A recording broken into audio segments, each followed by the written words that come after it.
What's going on, church fam? Welcome back to Everyday Church Life. I pray y'all are having a blessed day. So, one of the things I recognized when there's something that's getting ready to shift in our lives is this. You will notice a great deal of spiritual pressure that's happening against you. And this chaos isn't random, nor is it a sign that you have failed. This is literally a calculated move that's happening by the enemy, and this is why he's turning up that spiritual warfare, because you're on the threshold of stepping into a new life. There's a divine shift that's getting ready to take place. And one of the things that I learned about the enemy is this.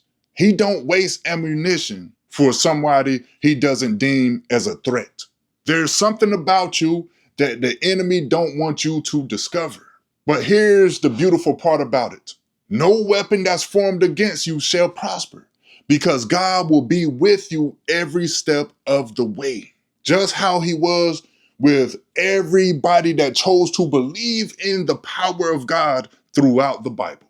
Not one of them was lost to the enemy. See, when you choose God, although the mortal body can be damaged, the enemy can't touch our soul because we have the armor of God on that's protecting us. But when we're on the brink of receiving a breakthrough, this is something you will notice, that spiritual warfare will ramp up just because there's a great deliverance that's getting ready to be had. There's freedom that's getting ready to be claimed. There's treasures in heaven that God will release in your life. And all of this is something that will glorify the Heavenly Father in the mighty name of Lord Jesus Christ. One of the things I'm learning about this spiritual walk is this. Lord Jesus sent us forth to be a light in a dark place. Now, this light will represent freedom, deliverance, overcoming obstacles and challenges that might arrive, and also to help people that has been trapped in these dark areas of life. But these dark areas are also strongholds that the enemy has created. So when you continue to praise God in the midst of chaos, and the Heavenly Father provide you strength to overcome every single battle, when you continue to win every single battle in the mighty name of Lord Jesus Christ, guess what happens? That light begins to get brighter and brighter and brighter and brighter until it starts exposing the schemes of the devil. So this is why he works so hard to keep you from literally answering your call, or just even being that light in a dark place, because you have answered your call. This is why he tries to go against your character. And it's not even based upon who you are now. The enemy usually attacks who you will become in the future.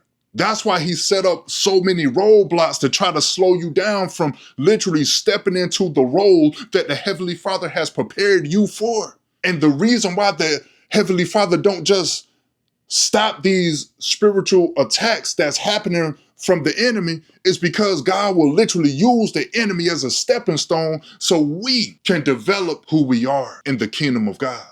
Think about David, for example.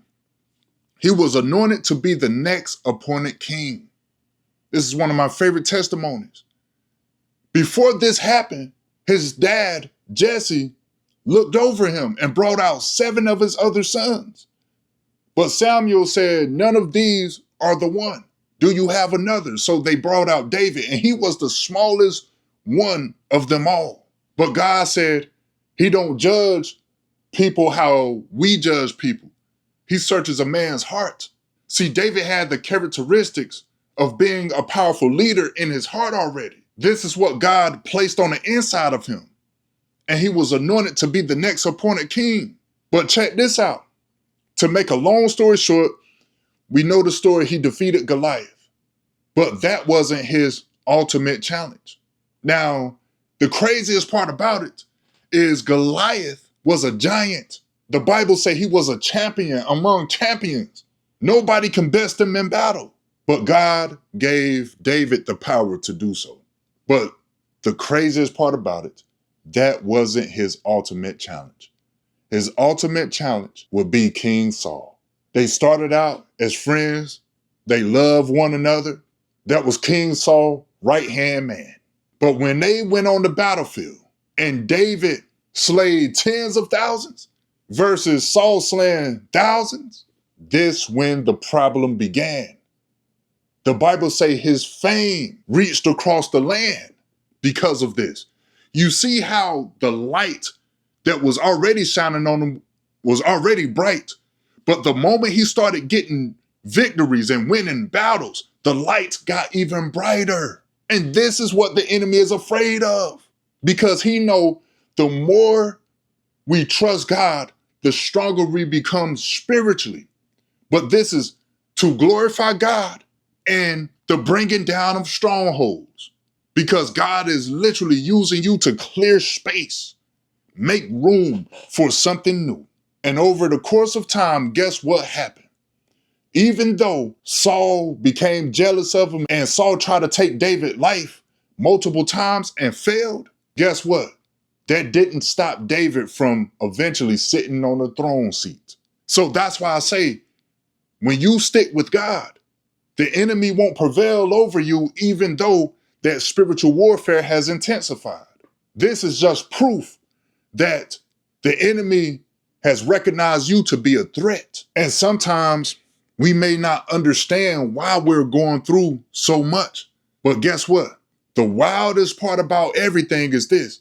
Sometimes the enemy can see your breakthrough better than you can. So he will try to create all of these obstacles to make you believe you're going the wrong way.